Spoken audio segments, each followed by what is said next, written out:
El 9 de enero de 1909, la expedición Nimrod plantó la bandera británica a 180 kilómetros del Polo Sur, la distancia más lejana que alguien había alcanzado hasta ese momento en aquella parte del mapa.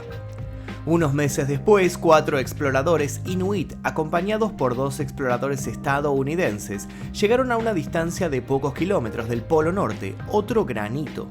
Estábamos en años donde se emprendían arriesgadas empresas cuyo propósito era reconocer sitios inexplorados y, por supuesto, instaurar como potencias a aquellos países que demostraban tener los medios y los conocimientos para llegar hasta donde otros no. Sin embargo, no había que dirigirse a alguno de los polos para encontrarse con tierras inhóspitas. En el sur de la Argentina había parajes desolados que en esa época fueron escenario de una serie de robos y asesinatos sin precedentes. Si bien todo el asunto intentó esconderse durante algún tiempo, dado que las ciudades más importantes del país estaban enfocadas en los actos por el aniversario de la Revolución de Mayo, sucesivas investigaciones hicieron que el caso volviera a emerger para dejar a todos estupefactos. Más de 100 personas desaparecidas, una poderosa organización criminal, la presencia de una especie de temible bruja, un sello sangriento y un final con más dudas que certeza. Hoy, en Argentina Oculta, el caso de los caníbales de la Patagonia.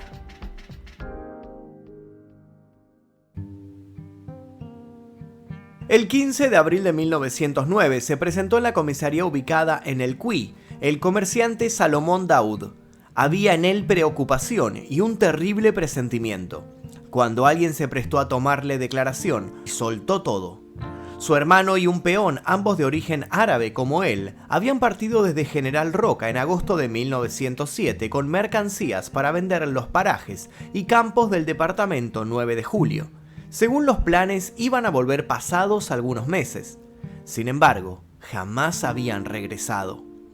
El oficial de turno sugirió que tal vez alguna especie de infortunio los había demorado.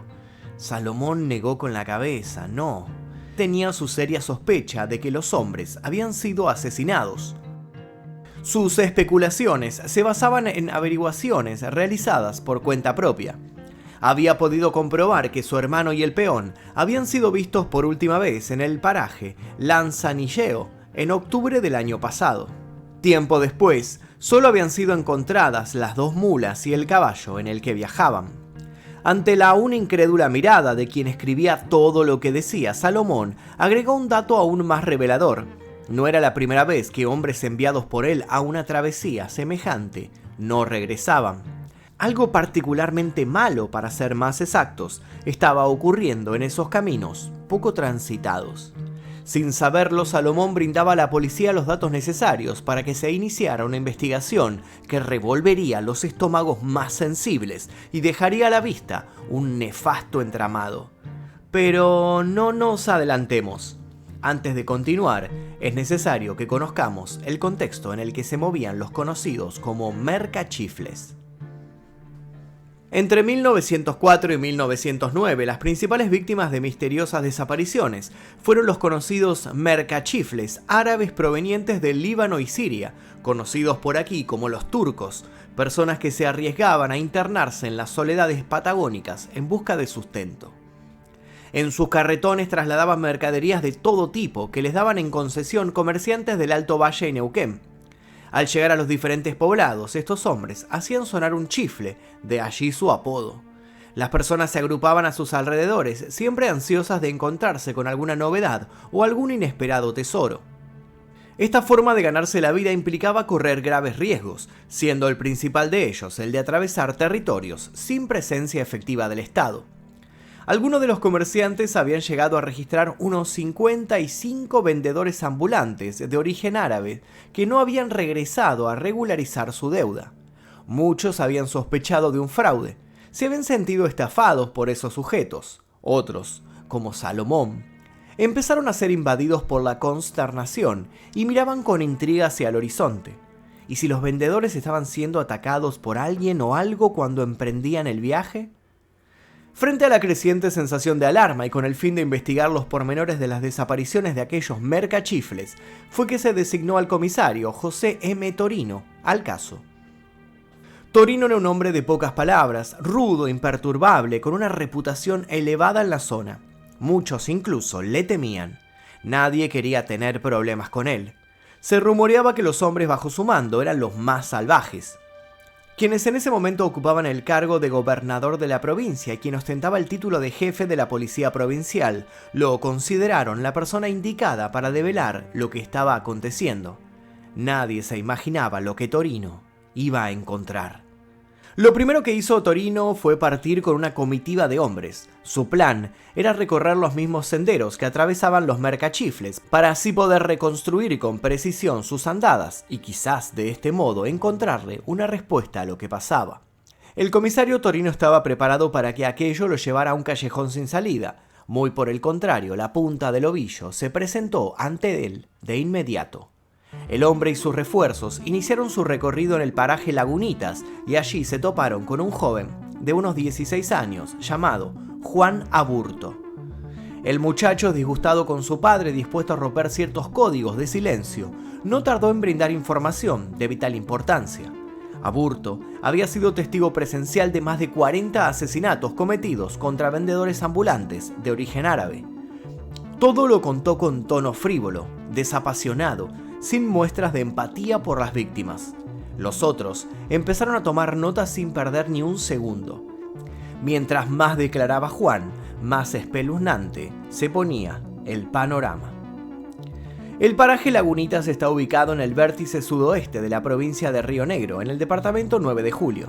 La pequeña aldea se levanta al norte de las localidades de Maquinchao y Los Menucos, en las proximidades de Lanzanilleo, a unos 175 kilómetros al sudoeste de El Cuy y casi el doble de General Roca. Por esta época la gran mayoría de sus habitantes eran nativos procedentes de Chile que subsistían mediante la crianza de ganado lanar y yeguarizos, además de la cacería de avestruces, guanacos y liebres. Sin embargo, la ausencia de personal policial en esa zona del territorio provincial favorecía, como mencionamos, el desarrollo de la actividad delictiva. Entre los actos más comunes estaban el de saquear y contrabandear a Chile lo que robaban. Según se calcula, en 1909 desaparecieron alrededor de 50.000 ovejas de esa zona y se estima que la mayoría fue arreada hacia el país vecino. Pero aquello no era nada. Según consta en la declaración del menor Juan Aburto al comisario Torino, varios mercaderes no solo eran robados, sino que retenidos, torturados, asesinados y posteriormente comidos. Torino quedó estupefacto e hizo que el chico le repitiera aquello. Aburto no lo dudó. El grupo estaba acostumbrado a darse un banquete con sus víctimas. Además, según Macagua, eso los ayudaba a desarrollar poderes especiales. Otra vez la incredulidad del comisario. ¿Macagua? ¿Quién era Macagua? La tribu de forajidos a la que hacía mención Aburto contaba con su propia hechicera. Antonia Hueche, más conocida como Macagua, era la curandera y a su vez ejercía como una suerte de líder espiritual. Se trataba de una mujer sin escrúpulos que se encargaba de decapitar o descuartizar los cadáveres de sus víctimas. No usaba polleras, sino una bombacha de campo y chiripá, y había servido como hombre en el Ejército Nacional. En algunas declaraciones se la calificaba como muy mala, como una mujer con una influencia perturbadora sobre todo el que la rodeaba. Una mujer tan temida como respetada, que reclamaba el corazón, el hígado y los riñones de los muertos para confeccionar ungüentos, medicinas y artilugios que, según sus palabras, los mantenían a ella y a su séquito de delincuentes bajo el manto protector de fuerzas del más allá. Luego de extraer las vísceras de sus víctimas, Macagua cortaba partes del cuerpo para que fueran asadas y consumidas por el resto de la banda. Según declararon algunos de los detenidos, por el miedo a que Macagua les realizara gualichos o los hiciera matar, ninguno se excusó al momento de probar la carne humana, un menú que se hizo habitual para ellos. El trabajo de Torino terminó con la detención de alrededor de 80 personas, entre las que se encontraban varias mujeres, capitanejos, caciques y cómplices de horrendos crímenes. A Macagua no pudo ponerle las esposas. Aquella mujer de la que se contaban tantas cosas que rayaban lo insólito y lo inverosímil, tenía casi 80 años y permanecía postrada, enferma de tuberculosis terminal. El comisario supuso que nada pasaba si allí la dejaba. Tarde o temprano podía volver por ella. más le preocupaba organizar el difícil traslado de los detenidos. Estaba dispuesto a llevarlos hasta General Roca, donde iban a enfrentar el peso de la ley. O eso fue lo que él suponía. Pero las cosas iban aún a dar un par de giros inesperados. Los detenidos fueron trasladados a caballo, maniatados y unidas las cabalgaduras, tanto para que no pudieran huir, como para que no tuvieran la menor chance de producir un ataque a sus captores. Por las noches, además en el campamento donde se les suministraban alimentos y pernoctaban, eran maniatados de pies y manos y unidos entre sí para evitar acciones imprevistas. Luego de cabalgar sin pausa 22 días, 45 bandoleros y 8 mujeres llegaron al fuerte de General Roca el 24 de enero de 1910. Las principales publicaciones enviaron corresponsales para cubrir la noticia, que compartía ciertos espacios preferenciales con los festejos anunciados para celebrar el año del centenario. Sin embargo, las crónicas que hablaban de los caníbales fueron desdibujándose. Pronto se llegó a la conclusión de que una historia de esas magnitudes podía dar una mala impresión del país en un momento festivo de tal envergadura. Por esto, si bien todos llegaron a enterarse de que los delincuentes conducidos por Torino llegaban a destino, pocos supieron lo que pasó con ellos una vez que estuvieron tras las rejas. ¿Fueron juzgados y finalmente condenados? Bueno, lo cierto es que no. Del mismo modo que de un día para otro, Torino dejó de ser considerado un héroe para terminar convertido en una especie de monstruo para el ojo público. Los funcionarios judiciales actuaron con una sospechosa lentitud y los delincuentes, por distintas decisiones, fueron obteniendo su libertad de modo sistemático. Sin embargo, mientras las celdas se vaciaban, Torino empezó a ser acorralado por sus superiores, que no demoraron en acusarlo de haber conseguido las declaraciones mediante procedimientos más que cuestionables. Como ya mencionamos, Torino tenía una reputación que lo antecedía. Solía ser más amigo de los golpes que de las palabras. ¿De ese modo había actuado con las personas que había detenido? Las confesiones obtenidas, incluso la de Juana Burto, no eran más que testimonios lanzados por sujetos que temían las represalias de un hombre cruel. Torino terminó apresado y para cuando todos los supuestos caníbales volvían a las calles, él permaneció allí, a la sombra, castigado de modo aleccionador, insistiendo en su inocencia, una inocencia que profesó hasta el final de sus días. ¿Realmente había actuado el comisario como un verdugo inescrupuloso o había sido víctima de una emboscada por desbaratar a una banda que actuaba con el aval de gente con cierto poder? Cuenta un rumor a modo de epílogo que unas semanas después de todo el revuelo, llegó una información a la comisaría. Macagua había sido vista vagando por el desierto, gozando de una salud espléndida, lejos de esa pose moribunda con la que Torino la había descrito. Se supone que de inmediato mandaron una comisión policial al hogar de la mujer.